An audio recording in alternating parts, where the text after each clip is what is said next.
Good morning, students. Welcome back to another class of Communicative English. If you remember, yesterday we have discussed about reading skills. We talked about the way that you can improve your reading skills by using the effective reading technique.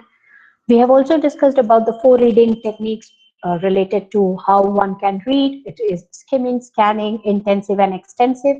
Then we later discussed about the benefits of reading. What are the common benefits that you're going to derive if you are a regular reader? So in today's class, we are going to talk about speaking skills. We all know the importance of speaking, isn't it?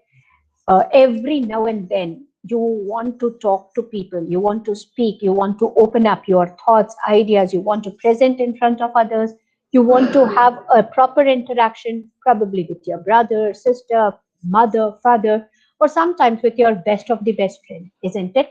So whenever we talk about speaking skills, they are very important. They matter a lot. And when we are talking about speaking skills, what are the things that we have to keep in our mind if we really want to become a good speaker? Please remember, good speakers are the one who carry the day. That means they know when to talk, how to talk, to whom to talk, how much to talk, and in what way to talk so that the right information, the right content can be delivered from the speaker to the listener. So that is the reason when we talk about speakers, you must have seen lot many people speaking, but at the same time you might have observed that when the person is speaking, nobody pays heed or attention to him or her. Why? Because probably they are presenting their speech which is not relevant, which is illogical, which has no facts and evidences to support. So therefore, there are lot many things that you have to keep in your mind. Or in if I say if you really want to become a good speaker, think very calculatedly in what way you're going to present. Be accountable for what you are going to speak and deliver so that people can start paying respect. They can give attention to what you want to communicate. So if I talk about speakers, a good public speaker or a good public skill will help you to create command, will help you to develop a good command on others. When I say command, I'm not talking about authority. I'm not talking about the position of a very superior person wherein everybody is going to listen to you. No. Even if you are a junior, but if you are speaking something in a very sensible way, in a very logical way, in a very a commanding way, that means people will love to listen to you. People will give value to your words. People will think twice before saying no to your statement. So as a public speaker, you should always remember that if you have good speaking skills, you are going to get lots of appreciation. You're going to get lots of respect in the society. 30% of our time is used in general in a day for speaking. When we are talking to our friends, when we are talking to our family members these days, unfortunately, because of the lockdown, many a times we are restricted. We have to be in our house. We are stuck in our boundaries of our house. So therefore, you must have seen that these days people they are posting lot of their videos on Insta Reel or even on YouTube or even on WhatsApp or other platforms wherever they can, so that they can talk, they can share their opinion, they can share their ideas, they can share their thought with the other. Please remember, what you talk is very important. So be very calculated whenever you are speaking something. Speak very well, because that is one of the most important skill that you are going to enhance, that you are going to you are going to enrich. Once when you are having this good speaking skill, certainly it is going to help you to have great command over communication. So when we say speaking effectively, time and again I said that you should speak in a right way. You should be very accountable when you are speaking. You should calculate your speech. You should calculate the words that you are speaking. So how to remember what are those effective things that we have to keep in our mind when we speak? So before I explain this particular slide, can I get to know from you, is there a person uh, wherein you have really liked the way he or she had spoken with you? Do you have such a friend? Do you have such a family member who speaks very well with you, and you like to listen to him or her? Sonam Bharadwaj is the one who says yes. Abhijit again agrees. Harshita again says yes. Dheeraj too agrees. So Zaya again, he says yes. Atul says yes. Ravi says yes. Yes, of course, every one of us, right, Ritik? We all know that there is a person in our life, and we would love to listen to him or her, right? Why do we like to listen to him or her? Is it the voice that you like, or is it the content that you like? What is it that you like? The way they deliver the content, isn't it? How well they deliver the content, and how effective their content is in our life. Very good, Dheeraj. Yes, it is the way in which they deliver. It is interesting, right? The way they present the information is interesting because they understand us and we can also understand them similarly, right, Atul? So, yes, the way they speak, the voice matters a lot, the way they communicate, these all things include, in order to speak very well, in order to present the thoughts and ideas in a right way, so that people can get connected and hooked. So the first thing is, always remember, if you really want to communicate in a very effective manner, if you really want to have great command over speaking, include verbal along with your non-verbal. What I'm trying to say is, what you are speaking should be logically presented even with your body language. You are making faces, but you are praising someone. Do you think people will accept that particular praise? Let me explain it once again. You are making faces. You through your facial expression, one can say that no, you did not like him or her, but in words you are saying, wow, you are such a wonderful personality. You're such a sweetheart. You are so good to me. But the face expression is saying something else. Do you think the person is going to believe you? What is your opinion? Yes or no? Will the person will believe you? Expressions, yes, they do affect the speech. No, they will not believe you. Why? Because your expression is saying something else and your words are saying something else. There is no connection, there is no logical connection between your voice and your expression. And if there is a gap between your expression and voice, what is going to happen? There will be difference in thought process. Isn't it? Yes, people will be confused. Rightly stated, Abhijit. You cannot understand whether he or she is praising me, or he or she is appreciating me, or ignoring my words. Yes, that may lead to miscommunication. Very good. Very rightly stated. So keep this in your mind, that whenever we are trying to create an effective speech, say that this is the basic thing which happens with all the students. When they come to speak in front of their classmates, or when they are speaking something in front of the group, what they do is, speaker gets demoralized. Yes, Atul, very true. The person whosoever is speaking may feel demoralized because there is a gap between expression and the statement that is stated by the person. So whenever I want you to recall that the day or some incident like this, when your friend is very confident, your friend is very good speaker, but in front of the group or in front of the audience, when he comes, his voice is shaking. He's an excellent student. He scores 100 out of 100 in each and every subject. But when he comes and when he's speaking in front of principal, teachers, and the other student, his voice is shaking. He's very nervous. He's not at all looking at the audience, and he's stopping many a time. Can you recall any person like the way I have described in your life? Had it happened with you people? So what do you think? Will you call the person as very confident? Will you say that no, he or she is an excellent student? Though the person is scoring 100 of out of 100, though the person is very very good in like knowledge wise, when I talk about the knowledge skills, he or she may be excellent. When I talk about the scores and the grades, again he or she is doing extremely good.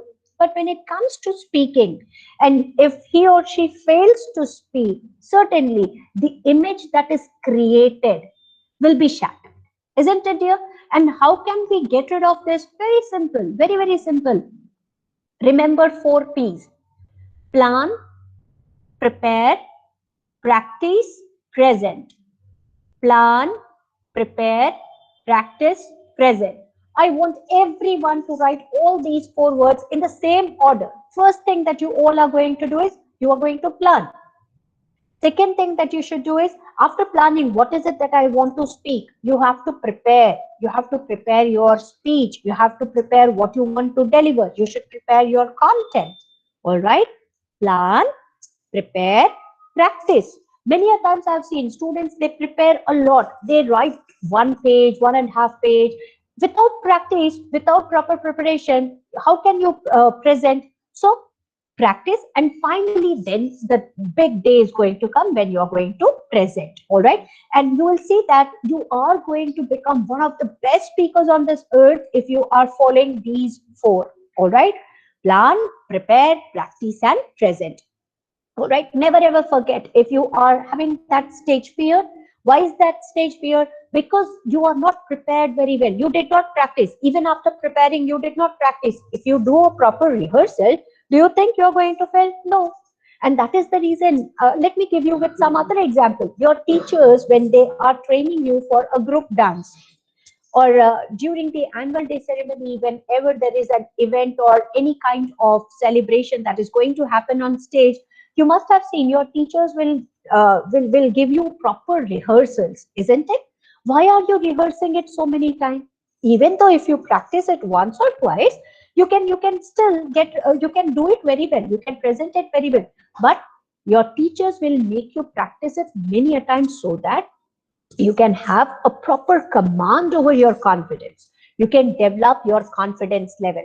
So, Sakib, if you are talking about lack of confidence, it is only because you did not rehearse. Fear of failure, again, because we did not rehearse. Social phobia, again, it is only because we did not rehearse.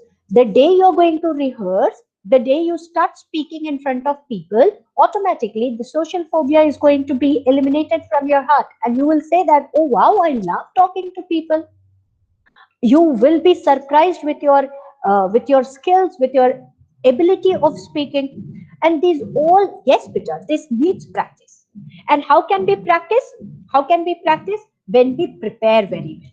How can we prepare very well? When we plan in a proper way. Say for example, you are given only 2 minutes time, and you are preparing a speech which you have to speak and present in 4 minutes. Do you think you are planning in a right way? No. So plan properly, prepare accordingly, practice many a time, then comes the perfection. The day when you're going to present, certainly you are going to present it with great, great confidence. All right with everyone. So please remember, 90% of the effect comes whenever you are speaking with your non-verbal communication. That is with your body, with your facial expressions, with your eye contact, with the smile on your face, with the posture, with the gesture. So yes, these 4 P's are very much interrelated, and you cannot skip any. And the first thing is planning. If you plan very well, certainly what is going to happen? You can practice accordingly, isn't it? You can prepare, you can practice, and then you are going to present. So Atul, please keep this in your mind here. Even if you really want to become a great personality on this earth with great communication skill and doing great service to the society, the first and the most important thing is plan. Yes, it is going to remove your stage fear, Dheeraj.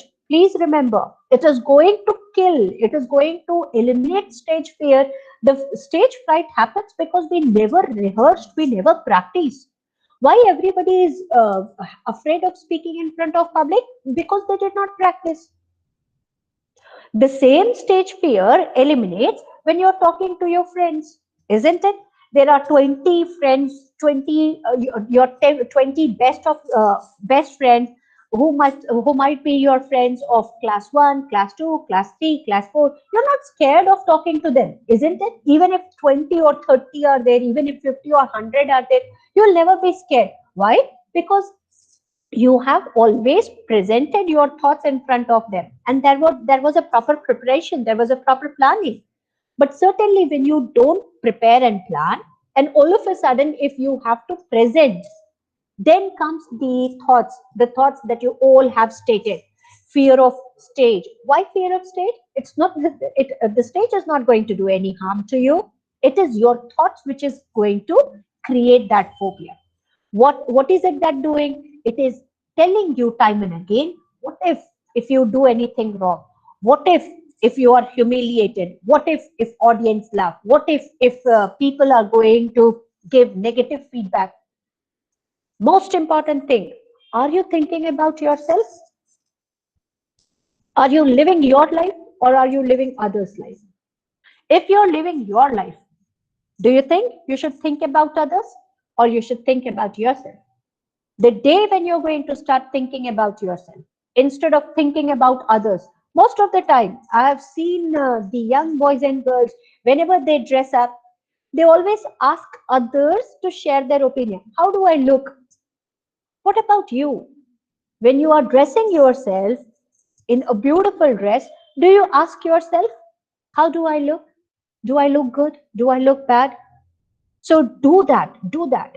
You should think only and only about yourself. Be very selfish. The day when you're going to think about yourself, you are going to eliminate any kind of fear which is there in your heart. You are doing only for yourself. Similarly, whenever you are speaking, you're speaking for self. When you're listening for self. When you're writing for self. And when you think it twice and thrice, that whether am I doing it rightly or wrongly, certainly you're going to get the right answers. So please remember, verbal plus non-verbal matters a lot whenever we are talking about effective speech. Then comes the next, content. And that is the reason when I said after planning, you should prepare. You should have right information with you. You should have the right information from the right sources.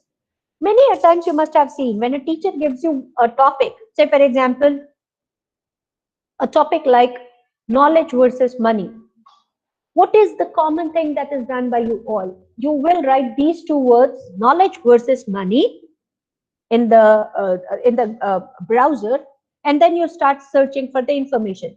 Whatever comes first, you people start copying the information, and then out of 32 who are attending today's class, 20 of them will be sharing the same information. We are always thinking and taking and sharing the information of others. We are not at all putting our own effort. So your subject knowledge matters a lot. From where you are gathering the information again matters a lot. Are you taking the information from the right sources? Can you change your source instead of Wikipedia, instead of some restricted or limited sources? Can you think of something else? Can you bring that newness in yourself? Of course you can. Who is going to do that? It is you. Start doing that. You will certainly see you will enjoy learning them. Similarly, the choice of words. Avoid using jargon. Now, what are jargons? Jargons are those technical words and terminologies or abbreviations which are used only by limited people, which a common person may not be knowing. Let me explain you with a simple example. How many of you know CPU?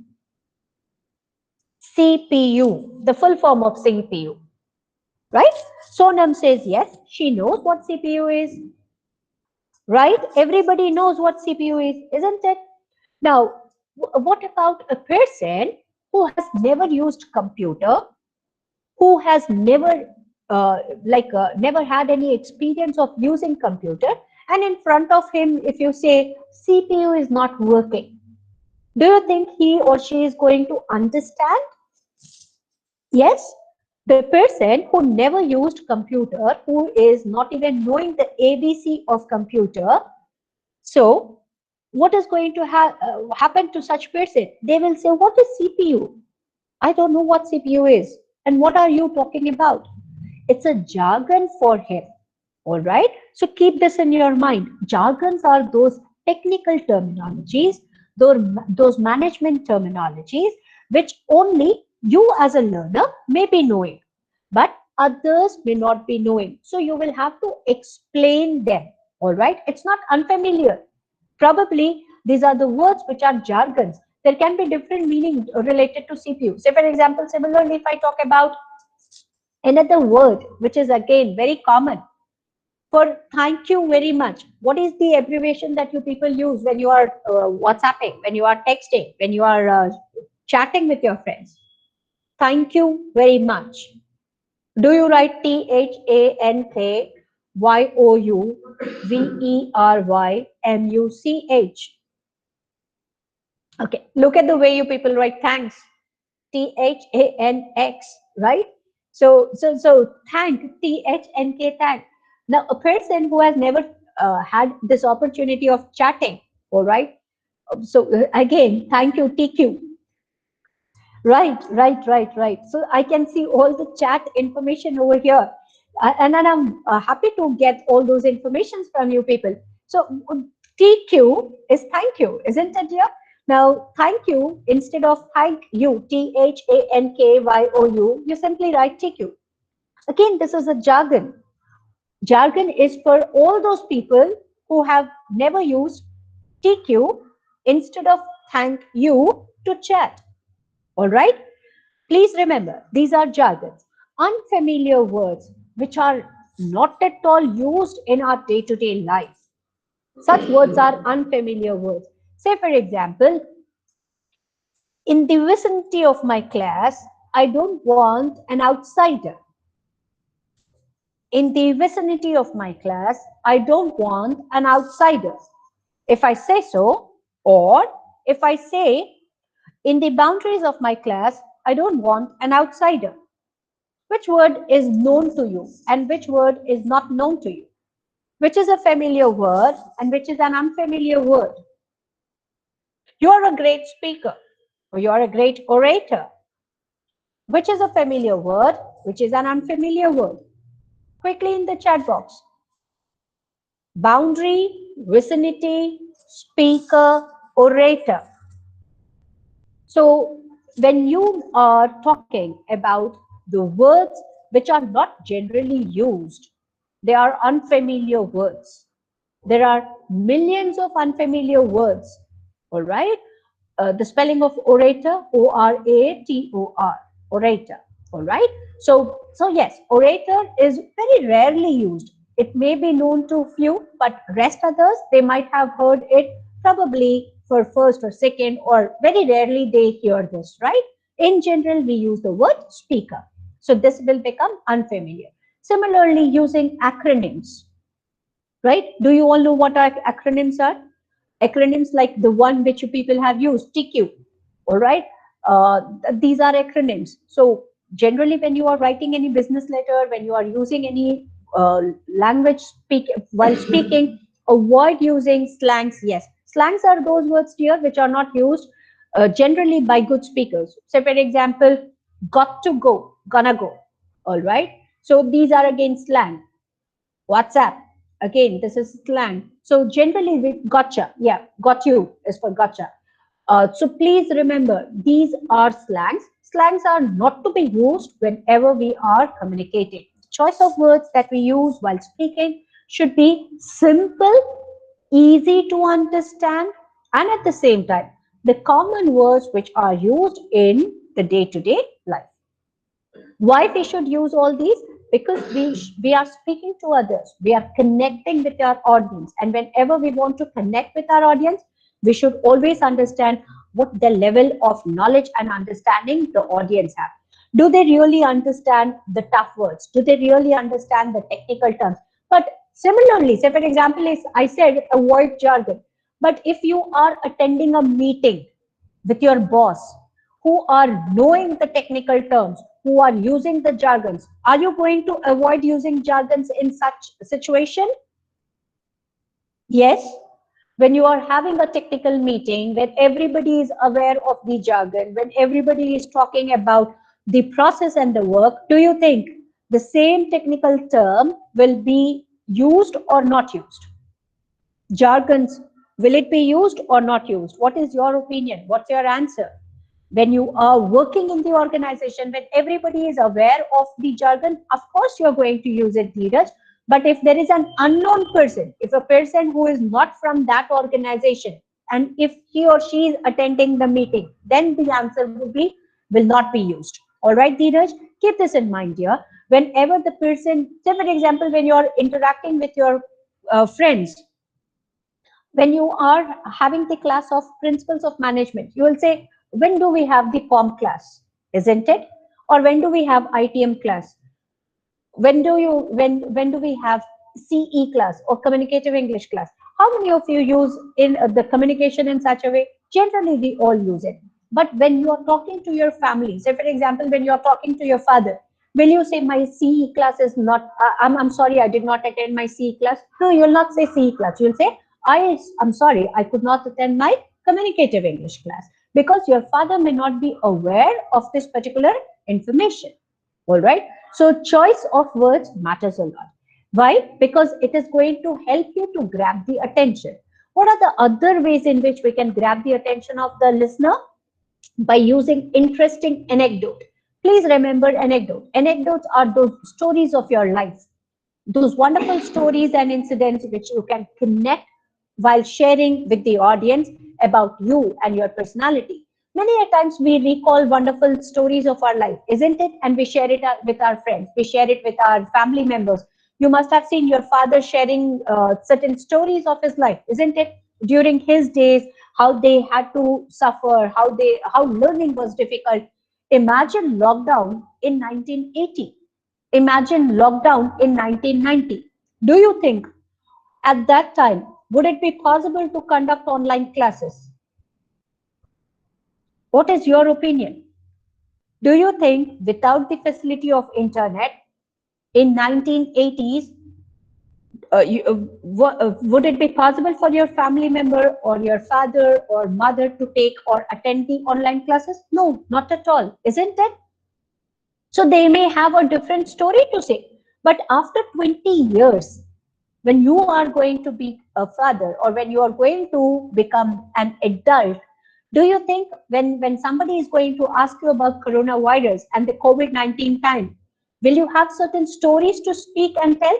Are you going to talk them about your lockdown, the way you had lived your lockdown and the way you have spent your time with your family members during the lockdown? Of course, a lot to speak and say, isn't it?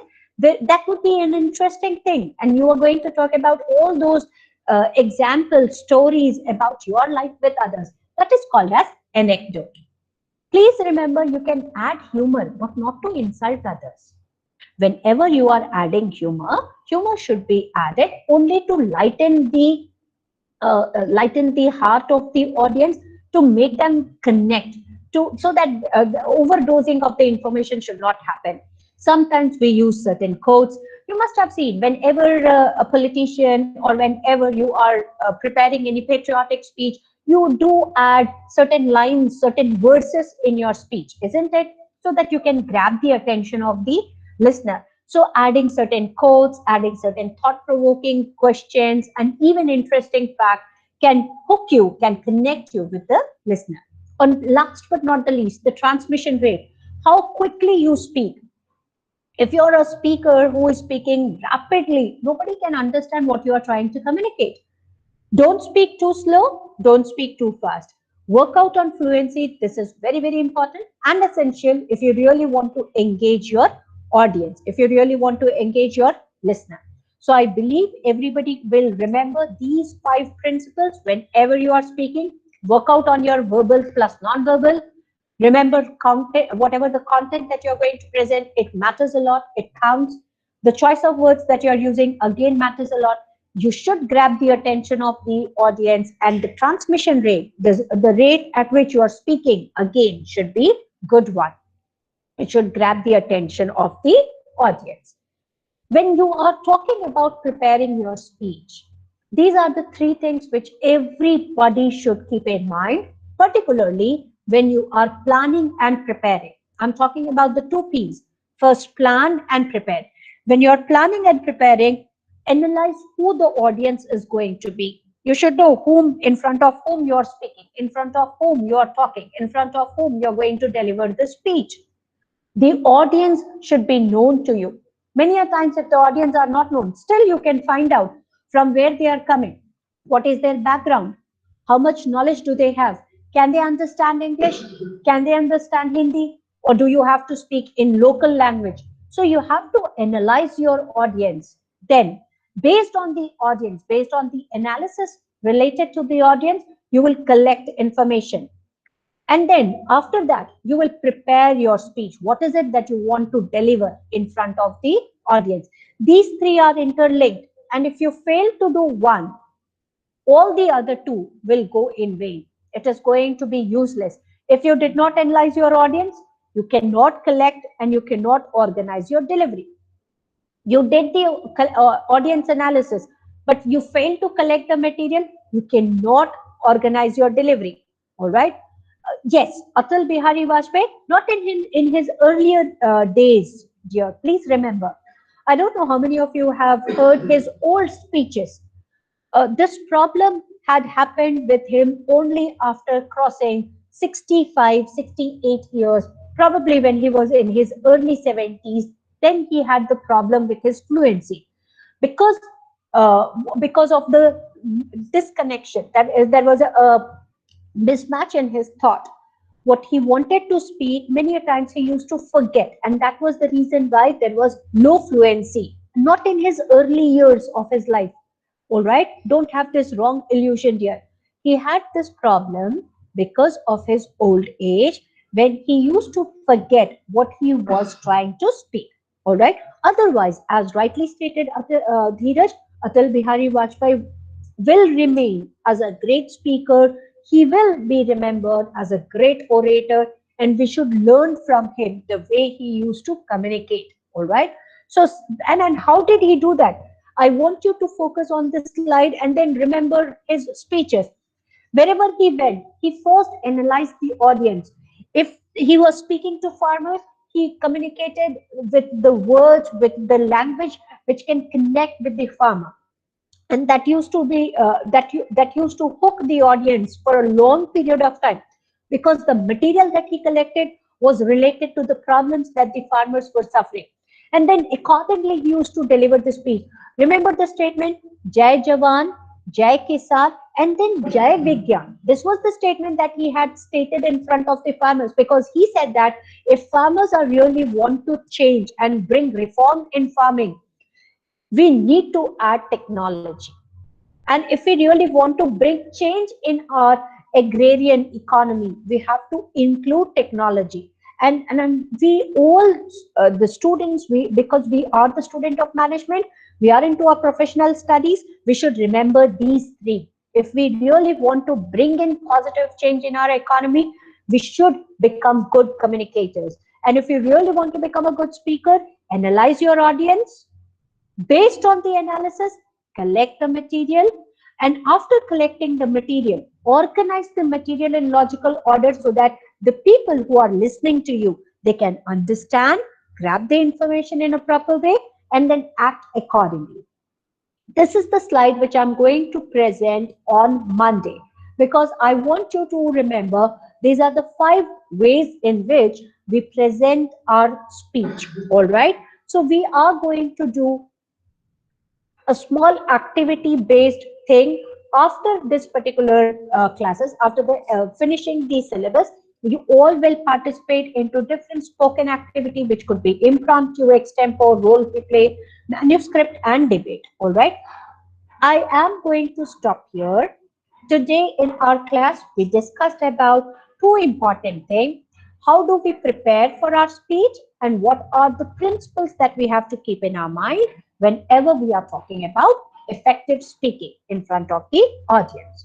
I hope everybody will now understand that it's not the people who are born with good speaking skills. It is we who can change it. It is we can who can bring reform, who can transform from a bad communicator, from a bad speaker to a good speaker. How can we do that? By following these 5 principles.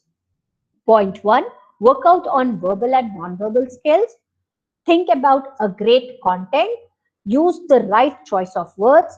Catch the attention of the audience, and the transmission rate matters a lot. And finally, when we are preparing our speech, we should analyze who the audience is, accordingly collect the material, and then organize it in a proper way so that you can deliver it in a right manner. All right. So that's all in today's class. Let me share the link for your attendance so that you can mark your attendance. Please remember, the link will be deactivated sharp at 11:50. So I'll appreciate if your people can mark your attendance instantly. Later, if I receive any message that shows that you were not spontaneous, you are not listening to what I was sharing with you. All right, please. So thank you very much for attending today's class. Have a wonderful weekend. Enjoy the winters, but do take good care of yourself. God bless you all, dear. Take care.